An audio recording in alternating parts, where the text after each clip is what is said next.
Is there anything we can do to make sure it gets live? Okay. Rather than wait, hopefully it will get corrected here shortly.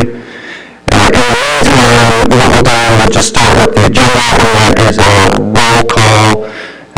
If we can just start around, just introduce yourself for the minutes. Justin Sanders, Vice Chair. Thomas Stewart, member. Dave DeBack, member. John Crowley, member. David DeBack, Chair. Thomas Powell, member. Steve Ramey, member. Okay, we got that. We have some people listening today, but we have enough for quorum, so we're going to move ahead. Next is the agenda. Do we have agenda additions or changes that they'll make? If not, I'll entertain a motion to approve the agenda or adopt the agenda. I'll make the motion. I'll second. Did we get that? I think we're good. All in favor? Looks like we're good. Okay, then we're going to move to minutes. Minutes went out in a Word doc order. Hopefully I'll have a chance to look at those. If you have, you can get a motion to either adopt those or to edit those. Before I make a motion to adopt, I would just request that the spelling of my last name be corrected once again. To remove the capital W. I'm not Dutch and it's not divorced. It's divorced. Other than that, I move to approve the minutes as written. Do I have a second for everyone? Second.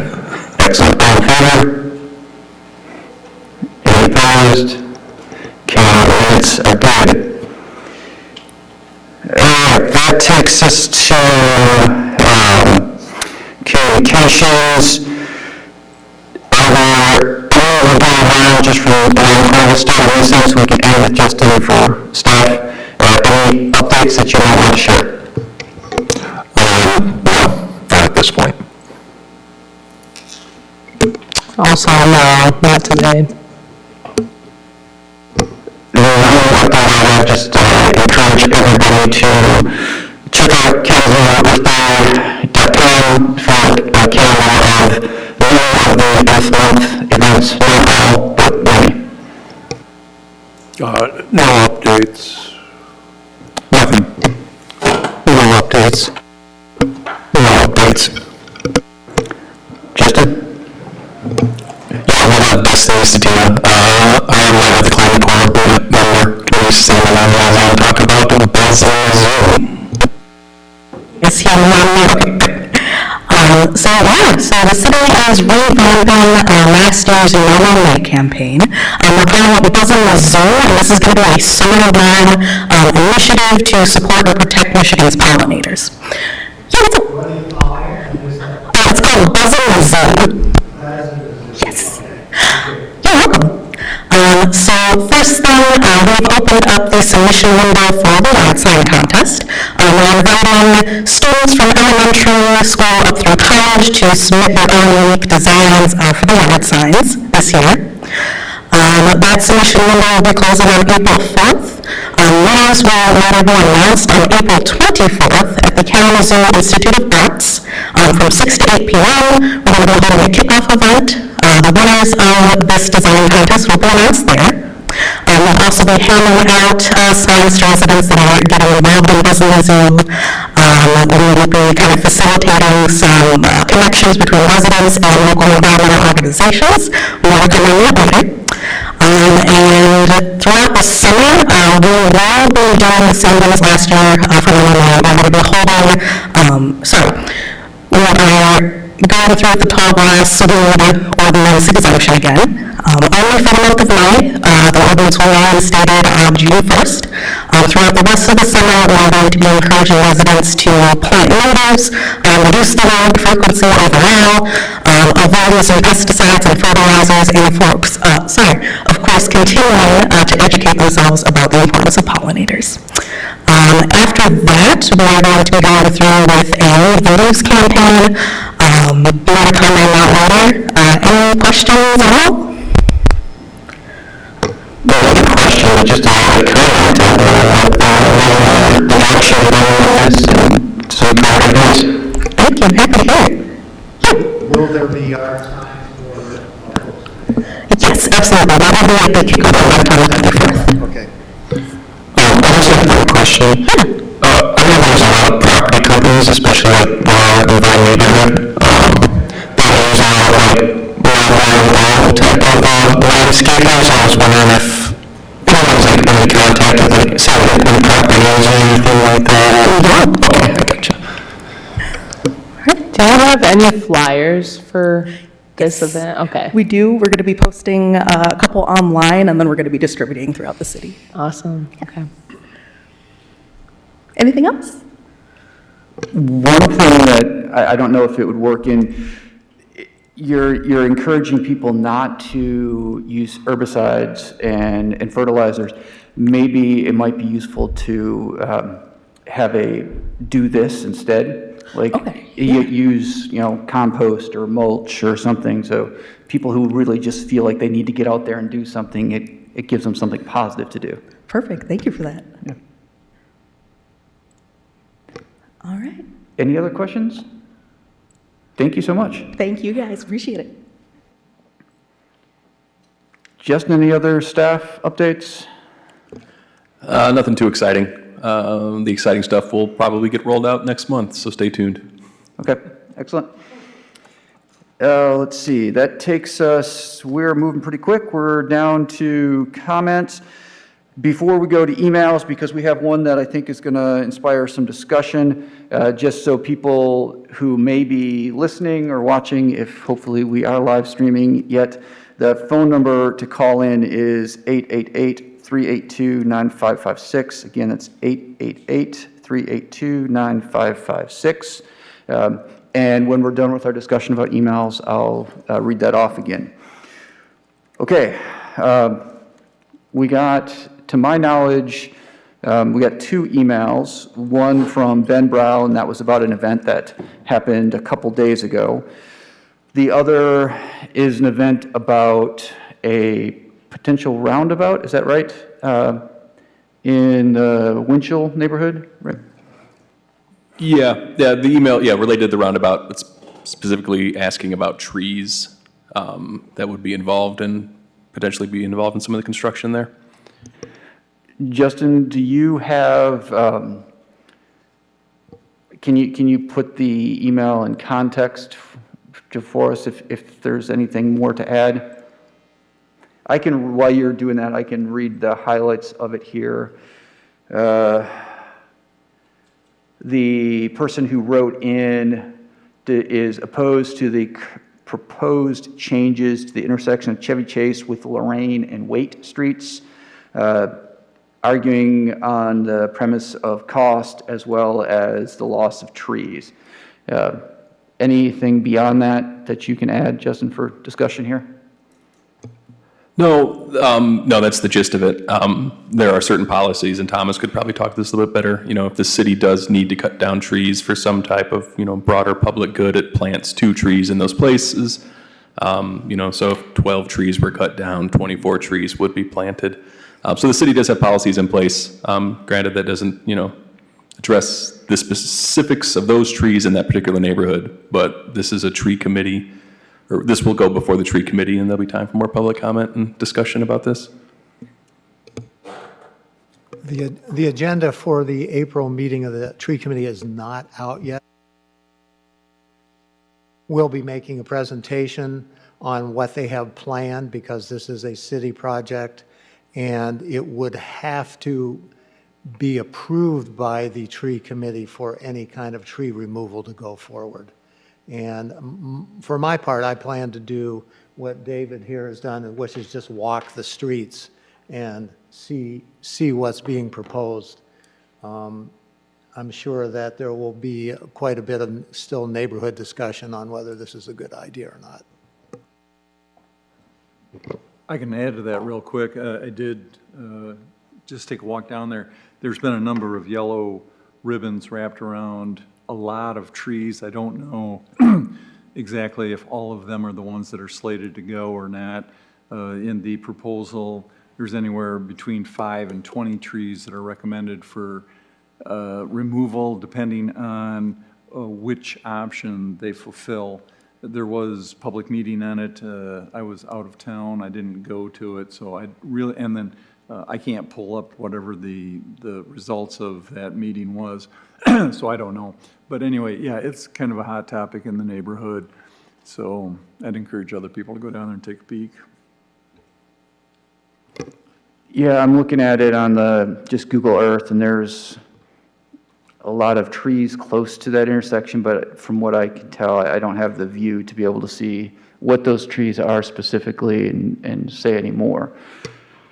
Yeah, unfortunately, it is a tree committee issue, and I don't think that we have enough information in terms of what the trees are, what the work is, to be able to make a meaningful recommendation. Does that fit with what people? Absolutely, because even when you go down there and take a look around, you can't tell which trees are actually slated for removal versus the ones that people have put ribbons around. So I don't think it's time for us to make any recommendations personally. Do we know the timeline on the project? No? We do not. Okay. If in an ideal world, maybe tree committee might be able to share some information with the ECC so that we can, at least respond to the person who wrote to say that we're looking for more information so that we can make a meaningful comment. Once I have more information, I would be happy to respond to this person. I'm hoping that it will be the first Tuesday in April that we'll meet, so that's not too far off, and that we could get a reply after that to this person. Good, we are streaming live now. For anyone who's listening, we're just covering email about some tree issues that we will address again once we have more information, response to a citizen email. Okay. And then there was one more email I just forwarded. This one came in through 311 and it was channeled to me. It's about urban deer. And rather than go into this in detail, we do have a subcommittee that's addressing the deer as well as other wildlife issues. So we are actively investigating what can be done. And so just now that we are live, I am going to read this phone number off again. So anyone who wants to make a comment, we have this time, and we'll have time again at the end of the meeting. If you want to call in, it's 888-382-9556. Again, 888-382-9556. With that, do we have any comments from the public, from anything online or on the phones? No. Okay. Seeing, well, does anybody from the audience want to make a comment? Okay, no hands raised. So just one last check before we move on, because people may have just gotten that phone number. Anything coming in? Okay, so then we will move forward. And what we're going to do now is go into our reports, and then we'll have a presentation after that, and then we will come back for public comment again. We have had a lot of recent additions and some people terming out on the board, so we have some open spots. We have no one currently serving in the Natural Features Protection Review Board. I believe Rita is doing air and water quality. She is not here today. Did we get somebody for natural features? I can do the natural features. Excellent. Yeah. And did you go to the last one, or are you just adding now? Pardon? Are you just adding now? No, I actually did not make it, but I did watch it, Oh, well, so I can provide a report on it.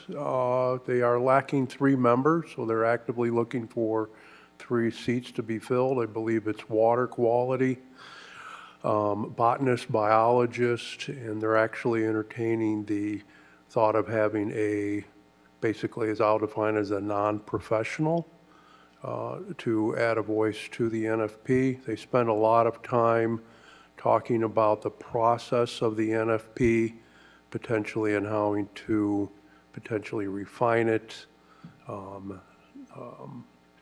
how they can consult without consulting. And that was pretty much the gist of the conversation, was vacancies on it, requirements, and just the process of the NFP in general. They've supplied a lot of data points as far as which projects were approved, which projects were not approved. They didn't really provide a lot of details specifically as to why they weren't approved, just basically rescinded, or they just pulled the application. And that was the basis of the meeting. any questions? Thank you for that. So anyone listening, there are seats available on the NFP review board, which is an important committee. There are also seats available on many of the city committees, so check out the city's website if you're interested in getting involved. Including the ECC, we have a seat that opened up as of today. Someone just resigned, one of our new members who the schedule proved to not match with his schedule. So we do have one seat open for anyone who's interested. Let's see, air and water quality, wildlife and natural resources. Tressa's not here. You want to go ahead?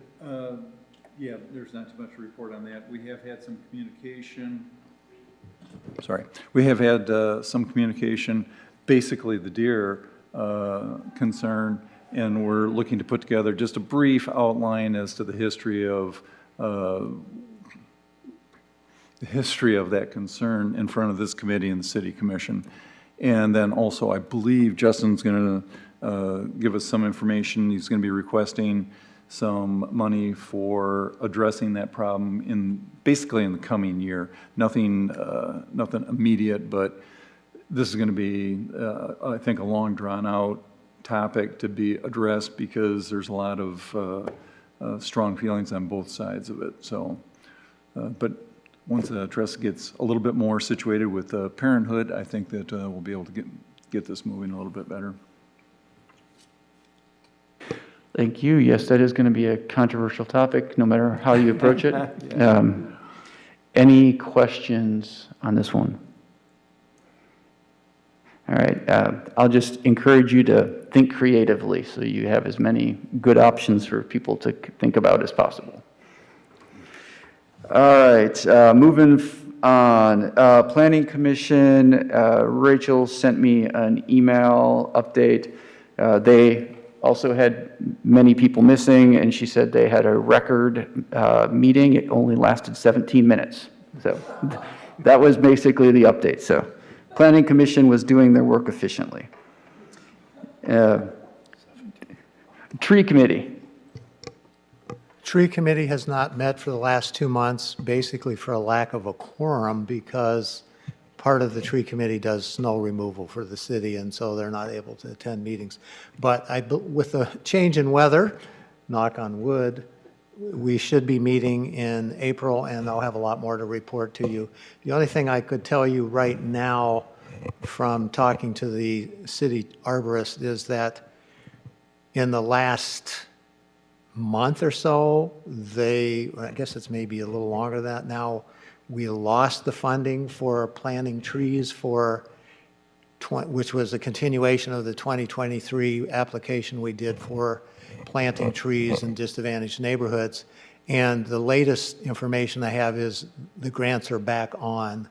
but there's not any comfort with whether that money will be actually available, and because it's going to be on a reimbursable basis. So, to be determined. Yeah, money coming from DC is something to be concerned about right now. Questions? All right, then we're back to Asylum Lake Policy and Management Council. All right. Kind of ties into what Thomas is talking about. They were actually hoping, I'm sorry, at the meeting, the two major topics that were brought up. One is the project that they've got going on with Kaiser Associates, and then also the chemist Matt Reeves. They have now published a paper. It has to do with the catchment basin on Drake Road right by Asylum Lake. It's a new manner to strip out chloride from the wash or the runoff from salting in the wintertime.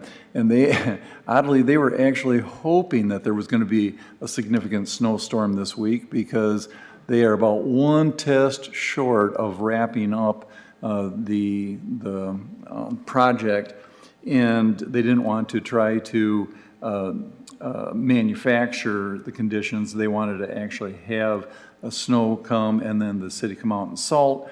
That's not going to happen, so it's delayed moving that project forward until next year. But essentially, it is wrapped up. They think they have pretty much all the information they need. It's the Kaiser Associates are very excited about it. It will go to a lot of the concerns about both groundwater and some of the lakes, like Woods Lake, and I'm not sure if I'm going to address that at some point in time, or I could do that actually. I could actually do that right now if you want, since it's kind of part and parcel of the same thing. Because we had a community, I forgot about that, community call-in on that. So Woods Lake, as we all know here, is close to Asylum Lake, and it is a kettle lake, as I now know. And there's not a lot going on. I talked to all of the researchers that have been involved in the lake itself. There's not a lot going on there, except for they all recognize that there's a buildup of chloride at the bottom of the lake, which is not unusual in lakes, but at Woods Lake it's getting to be somewhat critical, because Woods Lake, unlike a lot of other lakes, kettle lakes or not, lacks any kind of income or outgo. There's no streams coming in, no streams going out, and so it's basically whatever runs off into that. And so chloride is a huge concern in that lake. Now, doubling back to, and other than that, nothing really new in Woods Lake. Now, doubling back to Asylum Lake, part of that project that I was just talking about, stripping out the chloride, it wouldn't only be from groundwater or runoff from the salting of the roads. This project will allow for them to have a portable unit, apparently, that can come into someplace, say like Woods Lake, and they can actually run the water from below the lake surface that is contaminated with the chlorides and strip out the chlorides to acceptable levels, replace the water, and address the future problems of the chloride buildup. So that's the big thing out at Asylum Lake these days. The other thing that the council met and spent some time on is the management, the ecological management of the property itself. They have a group called the Wild Ones that come in, and they address invasive species and any other concerns that they've got as far as addressing the invasive species by killing them and planting trees and shrubs that are necessary.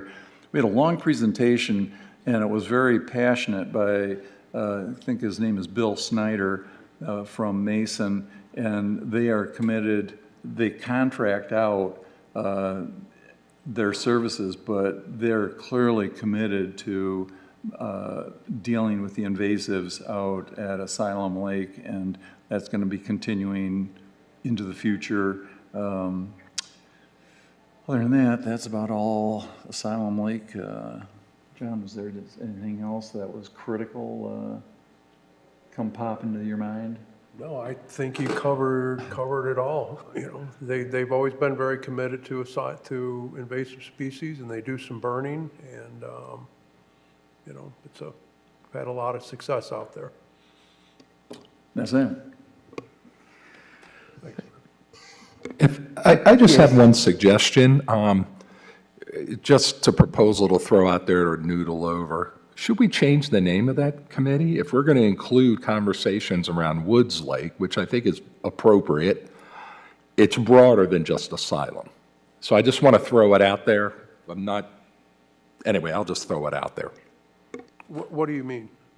Well, right now it's called Asylum Lake, and it's the subcommittee. So I'm just simply suggesting updating the title so it's more reflective, so if anyone were to take a look at it, they'll have a sense that it's actually broader than just Asylum Lake. Yeah. Not bad. I suppose that, I suppose you could then include, you could include other areas like Kleinstuck or any other of the natural areas that we have be not parks, but preserves. So, yeah, maybe it should be like a preserves. I think, well, I'll just jump in real quick. We got to make sure that we understand that those are Western Michigan University properties. Those aren't city properties. So whatever we just, I mean, it's pretty limited what we can and can't do on those two properties. I believe the Asylum Lake Policy and Management Council connection came up in a rise to certain zoning and planning concerns that the city had. But yeah, but I mean, any of this could also fall into the urban landscape and native species, I assume. Yeah.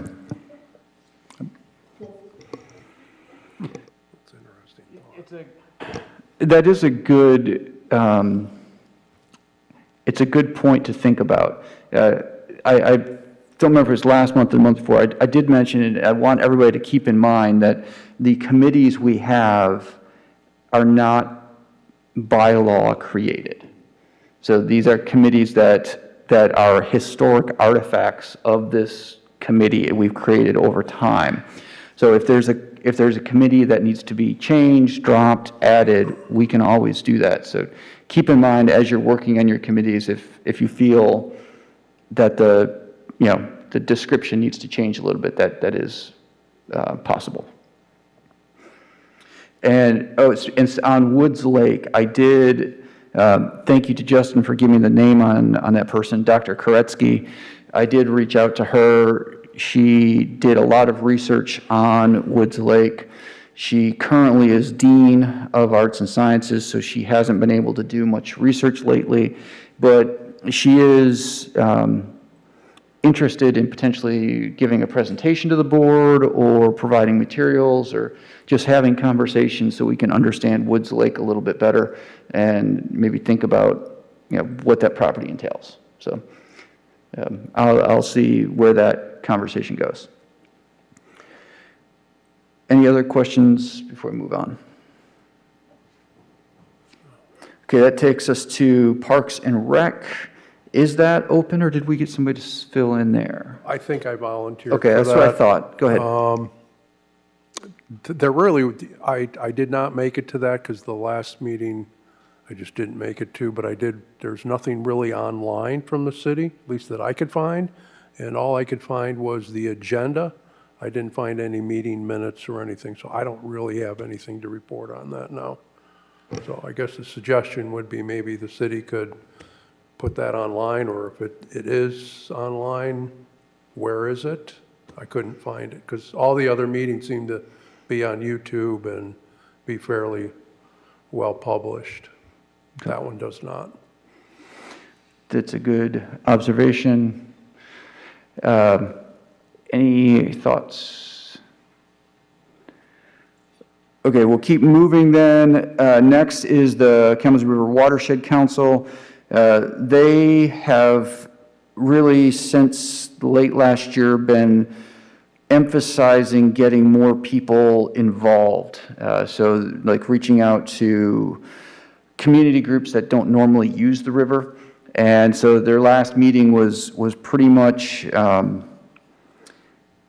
a long discussion about kind of the historical issues that have prevented some people from using the river. So it wasn't anything policy related, but they are continuing to maintain that commitment to make sure as many people use the river as possible.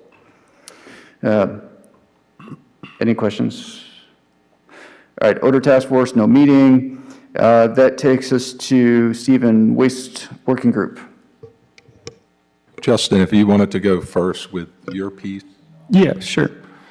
So, yeah, we have the February 2025 at a glance from Chris Broadbent. Thank you, Chris.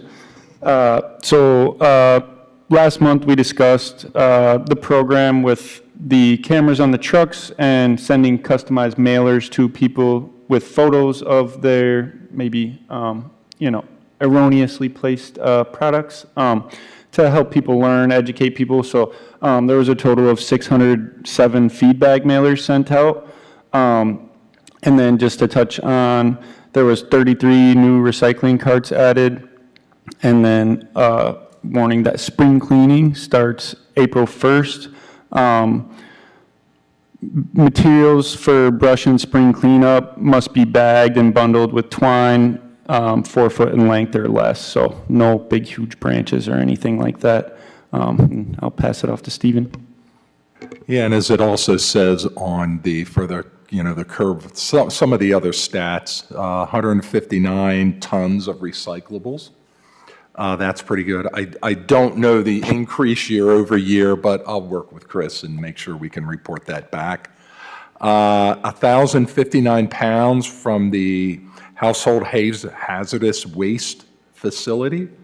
I don't know if you've ever used it, but I do, quite a bit. And a little bit that we were talking a couple of days ago. One thing that I was asking Chris about when we have these events where people can bring foam, paper to be shredded and all, originally the city would not collect in the recycle bins shredded paper. But Chris has worked with the people who process our recycling, and now that can be put into the recycle bins. As long as they're put into like grocery bags or non-plastic paper bags, and they can be just put right into the recycle bins. And so I wanted to make sure everybody knew that, and that has also been updated in Recycle Coach. So if you go in there, it will tell you that you're now going to be able to do that. One final thing is, I don't know how many knew this, but Western University has established a student group for trash cleanup. So they're going to be starting to do that. I don't know the fine-tuned details of exactly what they're doing, but I think the name kind of sends it all. And I certainly hope I didn't butcher that by the title. So that's what we have at this point. Oh, one final thing too. And thank you for the comments, David. I don't know, Justin and I have been working on our mission and the goals for our subcommittee. So if you guys ever want to see a copy of it, I know Justin Gish, you have sent out an example of what can be done. So we're welcome to share and also take feedback. So hopefully by April, David will add your comments to that as well, and anyone else who wants to comment on the goals for this particular subcommittee. I'm sorry, I interrupted you.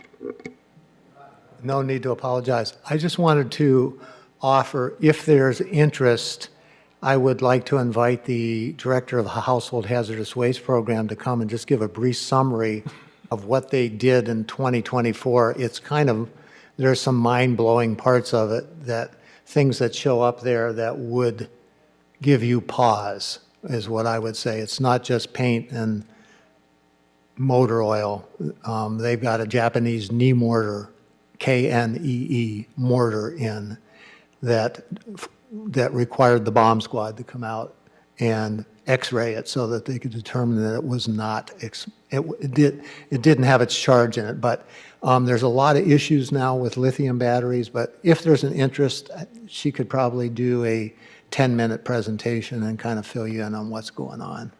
I personally think that would be a great idea.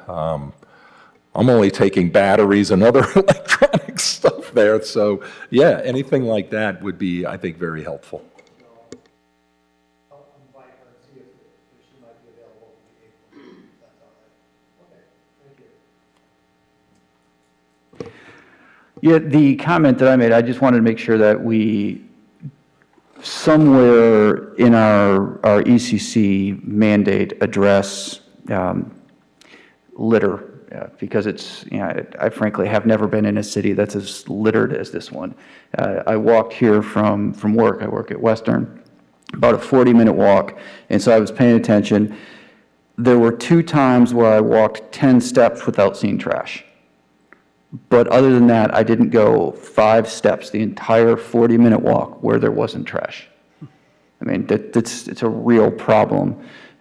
Not saying that your subcommittee needs to take that on, but if you decide it's outside the scope, I think we do need to find some place to put that issue.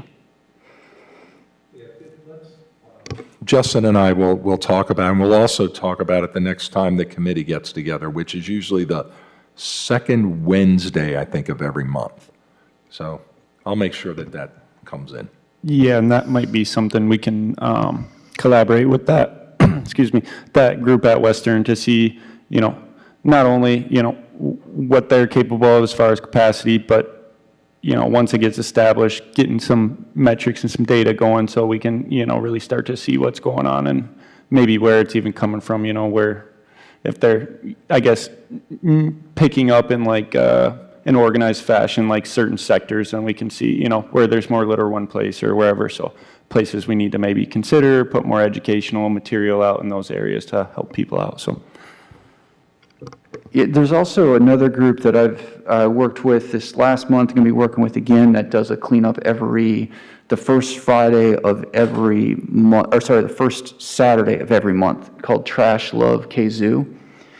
And the last time I was there, my wife and I were just there for 2 hours, but they usually go from, I think, 10 a.m. to 2, so it's a pretty long. By the time we left at noon, they had already collected 60 bags of trash, like contractor bags. So, yeah, there's a real need. Any other comments or questions for Waste Working Group? All right, Damaris, native species and urban landscape. Yeah, no update really. Me and Rachel didn't find the time to meet, unfortunately. So that's all I have. It would be, if it works, it would probably be great if you could somehow or another coordinate with the great work that we're seeing about buzz in the zoo that's coming up. Yeah. 100%. All right, so we've got through our working groups and committees. That gives us an opportunity to go to our presentation. And then after that, we'll go back for public comments, both online and present. So I believe Peter, I don't want to say it, Quakenbush. Okay, why don't you come on up?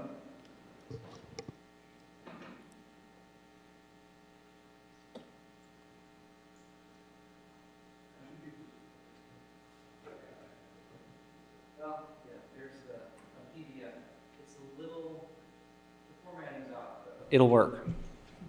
So, hello everyone. So I kind of hope, I don't really know where you're at in this process, so I hope there is some back and forth, and I'm totally open to that. So all I really... We're just learning more about it. It was something that some community members brought up, and we wanted to see what we can learn. All right. Also, how long are you wanting to talk about this? How long are you thinking? I'm here as long as you want.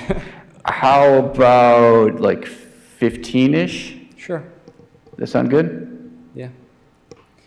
All right. Are you controlling the... Okay, cool. So I will, since I don't know where you're at, I will introduce the idea of green burial and then talk about kind of the different options for it and how it could possibly fit here. And I first just want to start out by saying It's nothing new. It's nothing scary. It's kind of the most traditional way that we've been doing things. And embalming and kind of now what we would think of as traditional burial really became more prevalent after the Civil War when they needed to send a lot of soldiers' bodies home. So this is kind of just a very low-tech, very simple, most traditional way to do burial. All right. And what now, so green burial has kind of been defined now, and there's 4 components of it. So you can have kind of different levels of green, should you want it, and they have to do with the different components of a burial. So it could be having to do with the body preparation itself, having to do with the thing the body goes into, like the container, the thing the container goes into, so the grave itself, and then the land or the property that the grave goes into, so the cemetery itself. These are the scales at which we can consider green burial. So we can go to the next one. So for the body preparation, pretty simple. It just means no embalming. Embalming is not required unless there's a few very extreme cases where it is that have to do with a few special communicable diseases, but in the vast majority of times, you don't need to be embalmed. And so all funeral homes are equipped to do direct burials, which basically just means you bury the body without preparing it. So no embalming, that's a component. It's normal. Okay, next one. So having to do with the container, the requirement here is that everything that the body goes into is biodegradable. So you can think like a standard pine box, or there are fancy wicker basket options. There are shrouds, which are common in some more religious cultural burials. But whatever it is, it's just biodegradable. So no embalming, biodegradable container. Next. The grave, there are not strict regulations on this, including at the state level, but it's typically not your like standard 6 feet under, like what we normally hear about. And the idea behind that is 4 feet deep is still plenty deep. There is no smell risk. That smell barrier is deep enough and no animals are going to disturb it. But it's in what we call a more biologically active zone. So kind of the goal of green burial is to recycle things back into the living process, and this can be done more efficiently at a slightly warmer, higher level in the soil. So usually 3 to 4 feet, but it could be 6 feet if that's a regulation somewhere. That is not so important. So next. And then the cemetery. This is an image of what maybe a typical cemetery looks like. Just on my way here, I drove past the Riverside Cemetery, great big cemetery. And so green burial can be accomplished and carried out in any type of cemetery, but there are 3 different designations for cemeteries. So it could be in an existing one. Let's go to the next slide. So there's hybrid cemetery, like maybe the one above, and then there is a section for it, like a green burial section. Or there could be a natural cemetery. And so these are designated and certified by a Green Burial Council, which is the certifying organization in North America. And so these are their 3 levels. Natural burial would be a cemetery exclusively reserved for green burial. And then there's kind of this highest level, which is conservation burial. And you can think of that as a nature preserve and a cemetery combined into one. So it has this added purpose of land conservation, and it would be maintained as a nature preserve in addition to a cemetery. And this is where some of the issues come up, but I'm skipping over some of the environmental aspects of it, like reasons for it. We can talk about that if we want to, just for the sake of brevity. Let's keep going. So there are a few Green Burial Council certified cemeteries in Michigan already. at the hybrid level. So there's one in Granville near Grand Rapids. There's actually a few kind of out east around Detroit. And so these have, it's like a standard cemetery with the section for green burial in it. So those are two examples there. If we go to the next one, that's just the one in Granville. That is a working hayfield. So people can be buried in there, and it can also be hayed. All right, next. So natural cemeteries, that intermediate level, there's a couple, Oak Park and in Waterford, and so these are cemeteries exclusively for natural burial. I think one part I skipped over was the grave itself. So in a typical cemetery, you have a vault. So like big cement, can be metal as well, thing that the casket actually goes into. So in a green burial, you don't use a vault. So no embalming, biodegradable container, no vault, and then you can decide what you want to do with the cemetery itself. There's the options for that. Next one. That's just a picture of the preserve at All Saints Cemetery.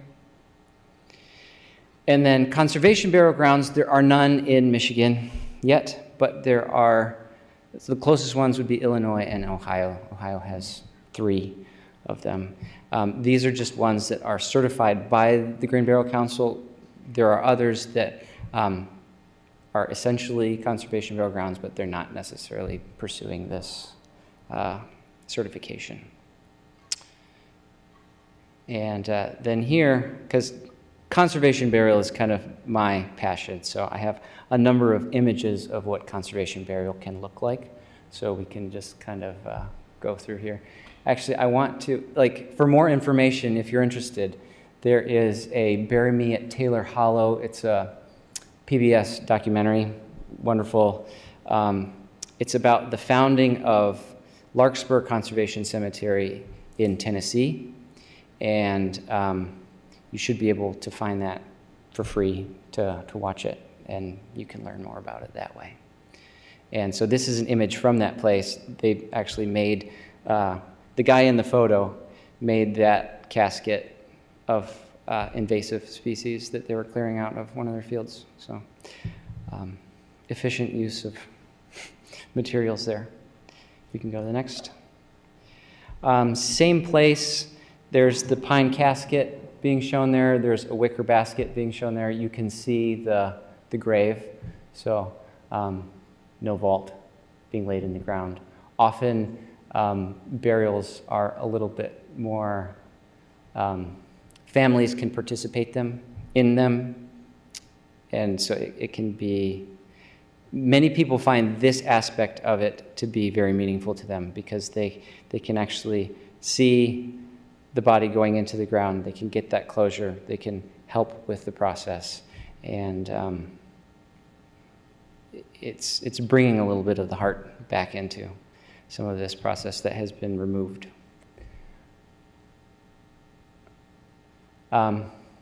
That's just a small one for a pregnancy loss.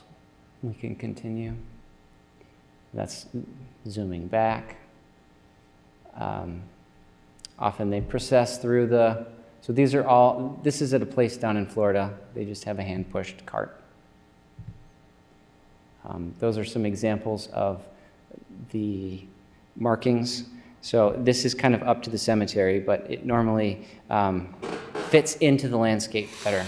So in Michigan, it could be native stones, like small glacial erratic stones, engraved granite, and they eventually become part of the landscape. So in this case, they have a flat flagstone that's engraved, or they just have a metal stake that's engraved. This is another place in Florida. Because there is no vault, there is a noticeable mound initially, and then eventually that can recess, that can be filled in if somebody wants to, but it is kind of just another way of naturally marking that somebody has been laid to rest here. And that's just an example of what a cemetery could look like. And so here is a recap, kind of comparing conventional cemetery versus green cemetery. So on my left side, it's kind of a deeper hole. There's a vault.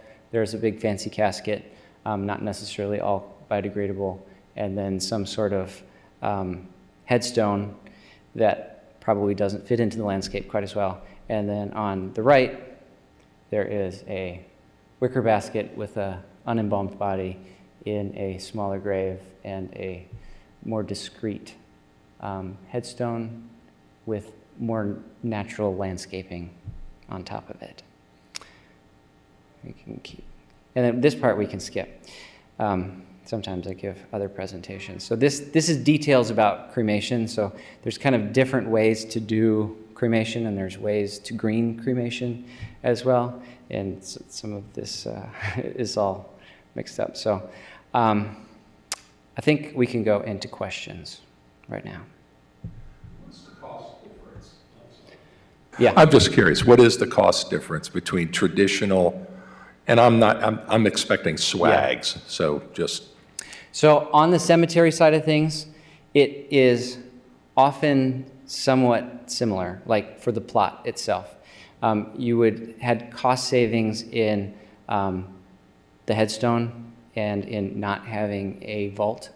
But a good portion of any new cemetery that started since 1968 in Michigan that's not part of church is there is a perpetual care endowment fund.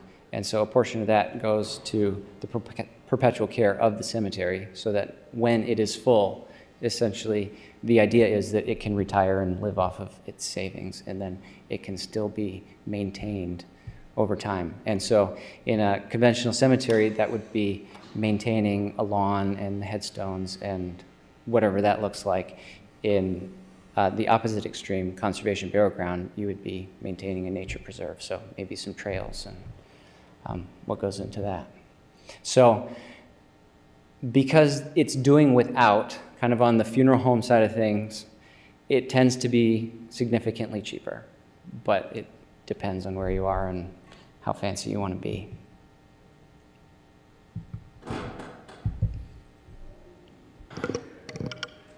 Oh, I was just, you showed the slide with the hay. I imagine that's some sort of livestock feed or something like that.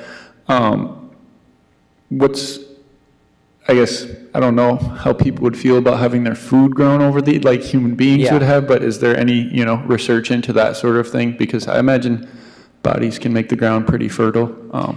Yeah, so I don't know of anyone exploring human food fertilized by people, but it certainly can be seen as enriching the land. Yeah, we are nutrient dense. Who regulates cemeteries and burials? So if it is not a church in Michigan, there's a state cemetery commission. And so if those are established new, then you would be established under that regulation. Yeah, a lot of cemeteries are old and kind of predate that. So does the commission then, if you know, do they allow green burials? I mean, is that part of their scope? Yeah, so there's nothing at the state level that makes anything about green burial illegal. All of those regulations come from the cemetery itself. Like, it would be the cemetery that requires the vault, and the main purpose of the vault is to kind of maintain the structural integrity of the ground so things don't collapse or cave in. It makes it easier to mow and maintain. And then there are some requirements on the funeral home side of things as well, but those are kind of, most of that is specific to the cemetery, specific to the funeral home. So funeral homes themselves can be certified by the Green Burial Council. They don't need to be. Like I said in the beginning, any funeral home can do a direct burial.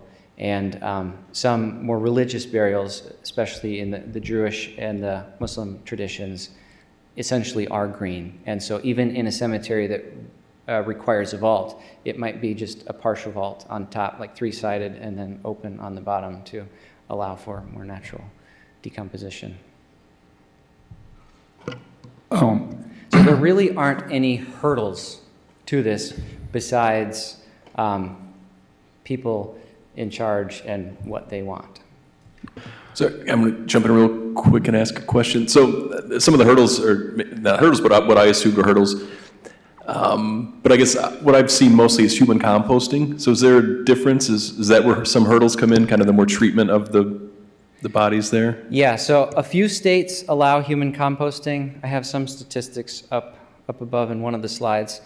Maybe the most recent one was New York State.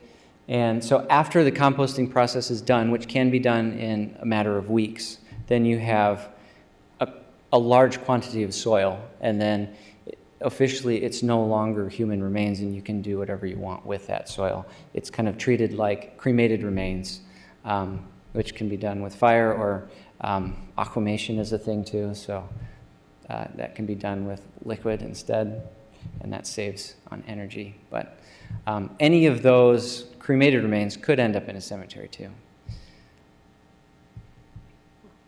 Back to, I guess, one of the points you made is that sometimes, as far as markers go, the mound is a marker. But also, I guess just being that you're using like something degradable, and also obviously a human body is degradable, do those mounds settle? Because I can understand what you're saying, like as far as a million dips all over a landscape might be Yeah. difficult to maintain. Yeah. Do some of those mounds eventually settle to just, I guess, replace if you build them up properly? I guess, I don't know how you would account for Yeah. the, They should settle about back to what they were. Okay. But it's not going to be perfect, and it can take years. And so that can be leveled out, or if it is in an area like a forest or perhaps a prairie or something that doesn't need to be mowed, that uneven ground isn't such an issue. Practically speaking, is interest in this growing? Are you seeing a fair amount of support of this? I mean, I certainly think it's a good idea. I mean, Yeah. Yeah, so I periodically get called by funeral homes who have clients who are interested in it, and they want to know what the current options are. And so for a while, I have been involved in trying to establish one in Newaygo, and the township is not very amenable to that. But so we have a website, and there are people who can voluntarily put themselves on a wait list. It's just information. They don't pay anything, but it kind of helps us gauge who would want to be buried in that site. And that, like, without any promotion, I talk at things when people invite me, but I'm not seeking that out. People regularly sign up for that, so there are hundreds of people on that. I have lots of questions. Try to keep it short. So,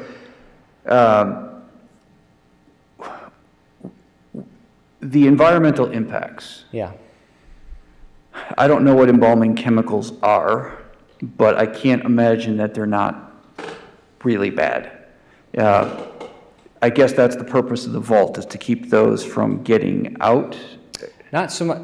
The vault isn't actually airtight or environmentally tight.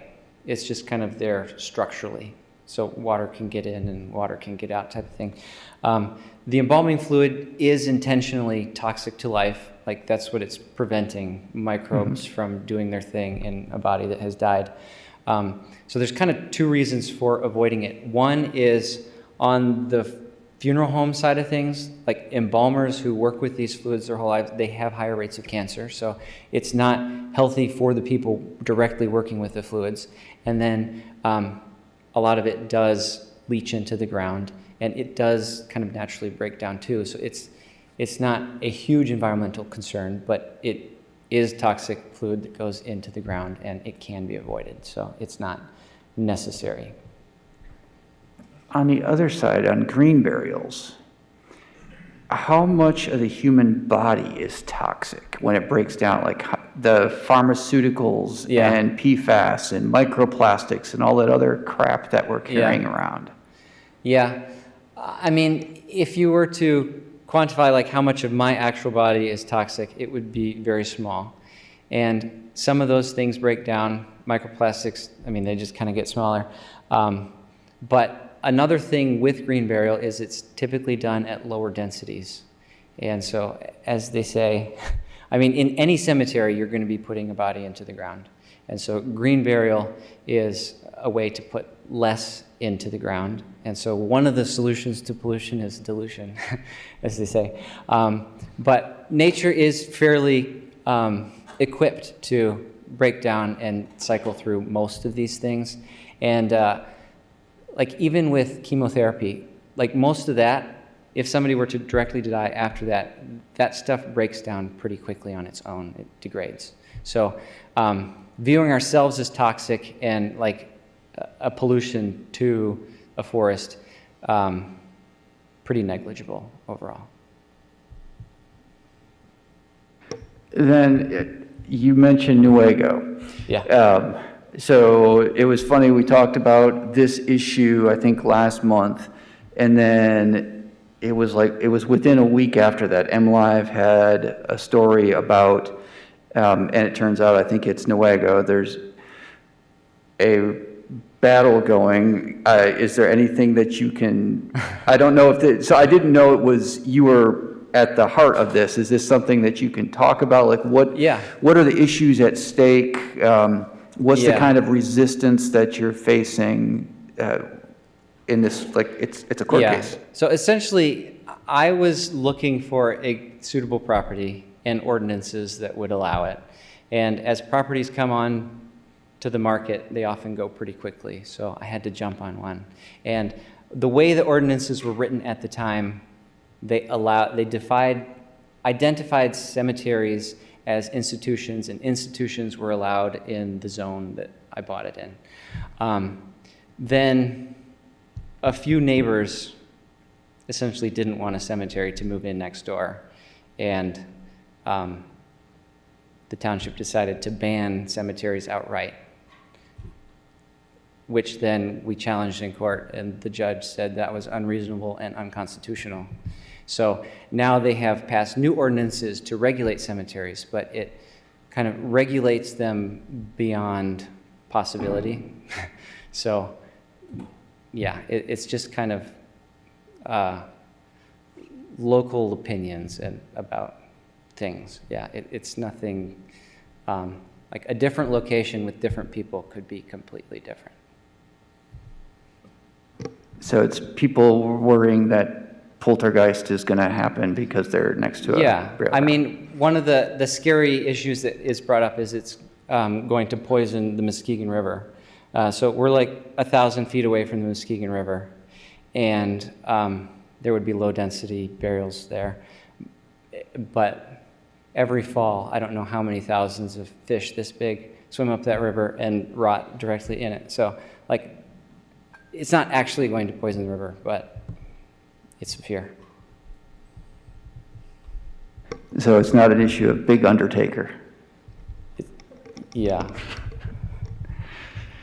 So for people who are interested, where is is there a place where people can get information? Yeah, that Green Burial Council is kind of the one-stop shop. You can find lists of certified providers and cemeteries and just all sorts of information about it as well. I mean, you could go to this website too, miburial.com, but the other one is good. So it's the Green Burial Council, and what was the other one you said? Just that Michigan Burial, miburial.com. Oh, MI Burial. Yeah. Okay. Other questions? I just had one. Do people mark these things with like trees as well, or? Yeah, you could have a living memorial in addition to or instead of. Okay. Yeah, it's up to the cemetery.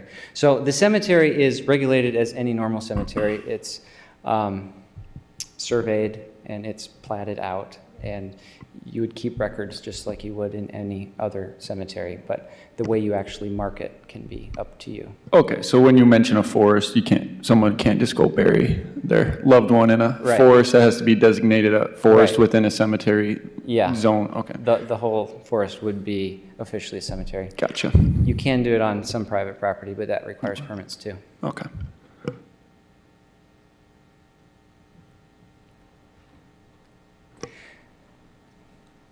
Other questions? It's a lot to think about. It's great information. Thank you so much. I really appreciate that. Do you have slides or a PDF, you said, that you can share, that you could send to Justin and he could share that with us? Yeah? Yeah. Yeah, if you don't mind the slightly corrupted copy. Yeah. Okay. Well, thank you so much. I appreciate the presentation. I think we all do. Yep.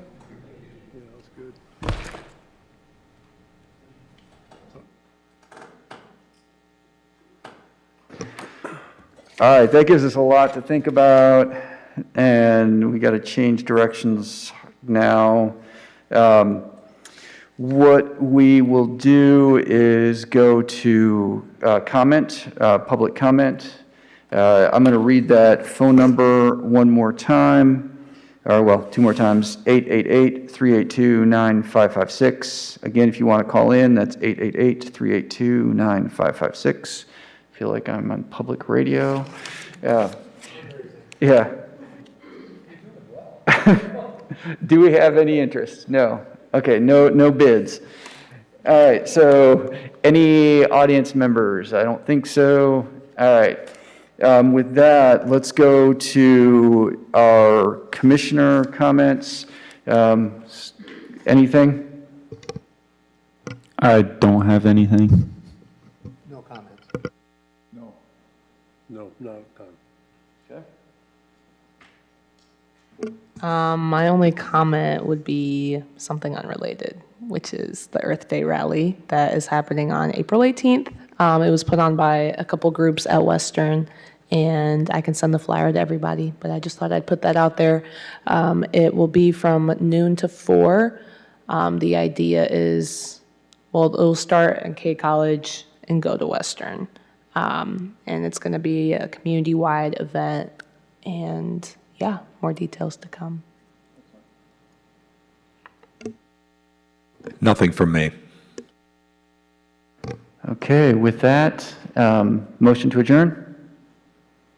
Oh, I just thought it would be a good idea to remind the community that we have the Kalamazoo River cleanup coming up on April 12th and 13th, and that it's going to be a great event. There's going to be a lot of, hundreds and hundreds of people there, and we just want to encourage people to come out, have a good time, and help clean up that area along the Mayor's Riverfront Park. Thank you.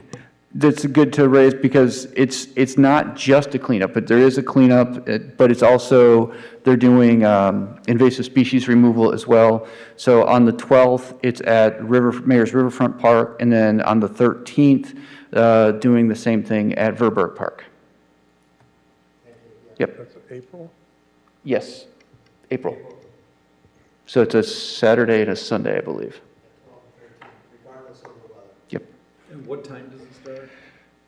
Ooh, I don't have the times. PM on here, and that can't be right. That sounds right, 10 to 4, 10 to 3, something like that. I know I have it on my calendar. Got it. I've got 10 to 3. Okay, great, thanks. Yep. That's at that's at Mayor Park? On the 12th, it's at Mayor's Riverfront Park, and then on the 13th, it's at Verberg Park. The same time for both days, 10 to 3. That's right. Okay, good point to raise. Any other last minute? Okay, we have a motion to adjourn. I'll make the motion to adjourn. Support. Seconded. All right, everybody in favor? All right, we're out of here.